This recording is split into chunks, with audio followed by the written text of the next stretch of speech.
आणि 9 जणांनी मागलेला आहे, 10वा क्रमांक तुमचा आहे. कुठल्या बेसवर तुम्ही तिकडे अशी मागणी केली? एकतर मला काँग्रेस पक्षावरचा आणि श्रेष्ठीवर विश्वास आहे. ज्या पद्धतीने मी गेल्या 5-6 वर्षापासून निरंतर समाजकाम करतो आहे आणि समाजासाठी काम करणाऱ्यांना प्राधान्य देताना असं मला विश्वास आहे. समाजकारण राजकारण हे दोन वेगवेगळ्या गोष्टी आहेत. नाही बघा, राजकारण कशासाठी करायचं, तो समाजकारण करण्यासाठी राजकारण. कारण आपण म्हणत आहे की 20% राजकारण आणि 80% समाजकारण, आणि मी मेन समाजकारणच जास्त करतो. त्याला मला विश्वास आहे. कुठल्या प्रमुख समस्या आहेत दक्षिण?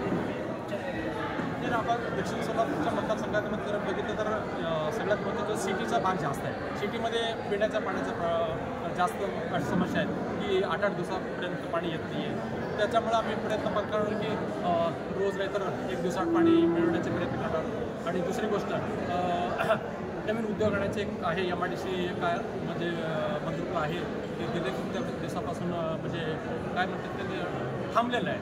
ते आपण म्हणजे काय म्हणतात की निवडून आल्यावर त्याच्यावर जास्त भरणार. मोठा जनसंपर्क आहे दक्षिणमध्ये, त्याचा कुठेतरी फायदा या निवडणुकीत होईल? नक्की. कारण कसं आहे, मी सामान्य कुटुंबात असल्यामुळे जनतेला वाटतं की सामान्य माणूस जनतेसाठी तरी पण उपलब्ध होईल आणि जनतेचा जो समस्या आहे लगेच मला म्हणजे लक्षात येईल. ह्या हिशोबाने जनता माझ्या पाठीशी आहे. लोकसभा निवडणुकीत तुम्ही ताईंना सपोर्ट केला, ताईंनी शब्द वगैरे दिले दक्षिण संदर्भात? नाही, ताई शब्द दिले नाहीत, पण ताईवर माझा विश्वास आहे. कारण ताईचं एकच आहे, तुमचं सामाजिक कारण चांगलं आहे. तुम्ही एक म्हणजे काय म्हणतात ते आशेचे किरण बनले आहात. त्यांच्याकडे पण माझ्याबद्दल रिपोर्ट असतील. कारण ताईंना वाटत आहे की अस्वाची प्रतिभाचा माणूस आहे आणि सागर सिमेंटच्या माध्यमातून कित्येक युवकांना नोकरी संधी मिळवून दिलेल्या आहेत आणि निरंतर आणि काही उद्देश न ठेवता सामाजिक काम करतो. म्हणून त्यांना विश्वास आहे ताई काहीतरी माझ्याबद्दल म्हणजे न्याय देतील, एवढा मला विश्वास आहे.